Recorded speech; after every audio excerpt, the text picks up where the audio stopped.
You wipe a solitary tear from your eye beneath the Anubis mask that adorns your face. You ready the brain hook. You know that this must be done for the good of his soul, but he was your king, your pharaoh, and you miss him dearly. You remove his brain bit by bit, tossing it aside with the other refuse. He won't be needing it anymore after all. You then make an incision along the left side of his abdomen and carefully remove his lungs, stomach, liver, and intestines before placing them on an altar to dry. You lament how long his vessel will sit empty upon this table as you begin to cover him with natron, but you realize that this is a small price to pay for an eternity in the field of reeds. You complete this ritual with a sense of solemn righteousness because you are a Sem priest in the 19th dynasty of the New Kingdom, and this is Libertalia Game Supply.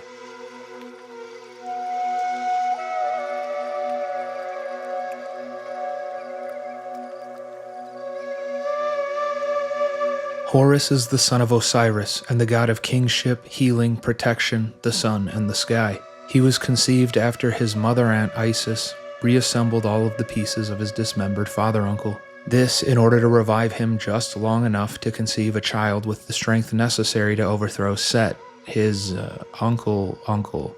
We've all been there before, am I right? Anyways, that's a story for another time. If you're curious about the details of this hellacious family tree, check out this video linked below to hear the full story of Osiris.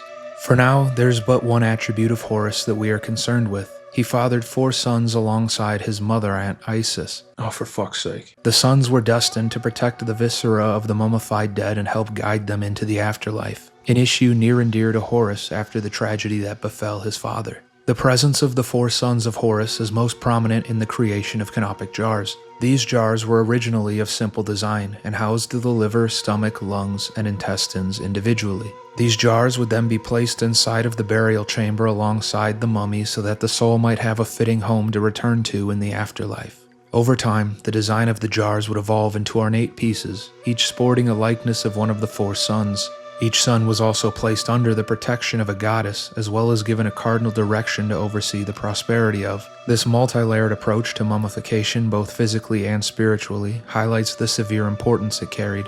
Each of the 4 sons are represented in Hapi, Guidance of Horus, Duamutef, Blessing of Horus, Qebehsenuef, Protection of Horus, and Imsety, Glory of Horus, each of which retain their original Egyptian names, or at least some version of them. The artwork, attribute, level, attack, and defense stats are each used to convey the story of each god, including small details referencing their individual mythologies. The only prominent aspect of their lore seemingly not used in the game are their assignment each to a direction on a compass rose.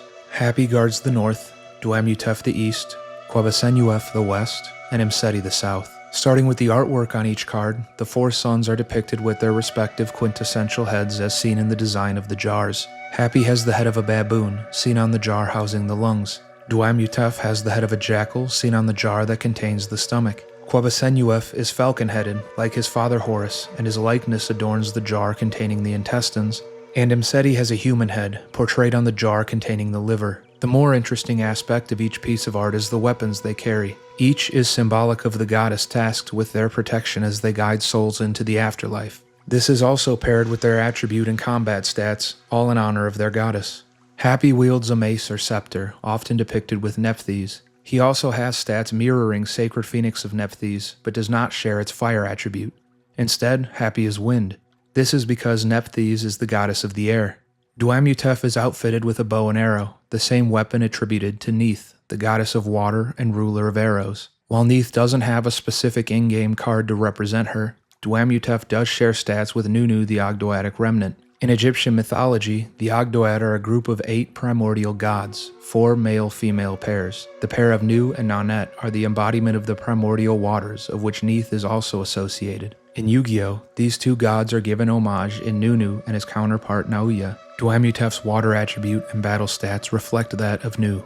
Qebehsenuef is seen carrying a staff, and upon further inspection, the head of the staff is shaped like the tail of a scorpion. This is because he is watched over by Serket, goddess of healing venomous stings and bites. Serket was chosen based on the trust she built with the family in a particular story in Egyptian myth. When Horus was very young, Isis hid him away to protect him from Set.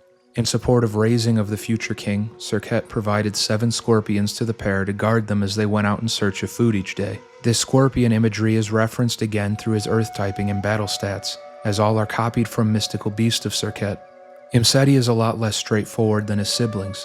He carries a spear, but is placed under the protection of his mother Isis, who is known to carry a knife. Isis also doesn't have a direct counterpart in the game, so the dark attribute can't be attached to her either. The one thing we can be sure about are his battle stats and level, all of which are based off of the level 8 Horus monsters. But let's go back to his weapon and dark attribute. As far as the spear goes, Horus was known to fight with a spear, and even uses the weapon to impale Set during one of their many battles. I'm confident that the spear is a symbol of his father, Horus. As far as the dark typing goes, it is important to remember that Isis is not only the mother of the 4 sons, but also the mother of Horus. His father was Osiris, and similar to Isis, doesn't have a true counterpart in the game apart from Slifer, whose original name lends more to him being a soldier of Osiris rather than being the god himself. And if you happen to watch the video mentioned at the beginning, you'll know that the story of Osiris is actually the inspiration for Exodia, who just so happens to be a dark monster.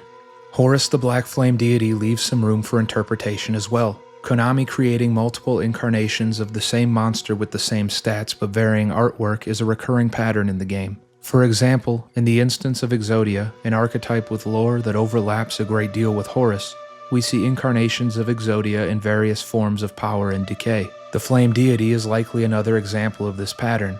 However, given that Horus was never said to have died and is actually immortal, coupled with the gold plating seen on this version of the monster, this is likely meant to represent the moment he usurped Set and became the rightful lineal king of Egypt. Walls of the Imperial tomb depicts a relief carving of Horus, risen above his 4 sons. The effect of this card to draw one of the sons from the deck to the hand is emblematic of the reason for which these carvings were placed on tomb walls. They served a religious purpose, and were created in hopes that their offerings of ornate pieces of art depicting the deities would assist in earning their good favor. They sought to draw them to the tomb. King's Sarcophagus has a unique effect clause stating that it can only be used 4 times per turn. This is clearly in honor of the 4 sons, but its interactions with the graveyard add extra nuance. The sons are protectors of the dead, and tend to only interact with those that have passed. The Foolish Burial-like effect allows these guardians to meet the wayward souls in the graveyard with the offering of a single card. Their ability to return from the graveyard lends to their divine nature and reflects the way in which they assist in leading the dead through purgatory into their next life. The built-in protection during non-targeting effects in battle is a stand-in for the goddesses that are each tasked with defending the sons. Canopic Protector is named for the aforementioned canopic jars used during the mummification process to store and preserve the viscera of their owner for the afterlife. The only source I could find stating what the monster on this card art is meant to be was on its trivia page on Wikipedia. There, it is purported to be Horus the Black Flame Dragon level 8. But while the body does largely resemble that of Horus, the gnashing jaws protruding from this creature's face seem off. In every depiction of Horus, he sports his iconic falcon head, which includes the prototypical short beak.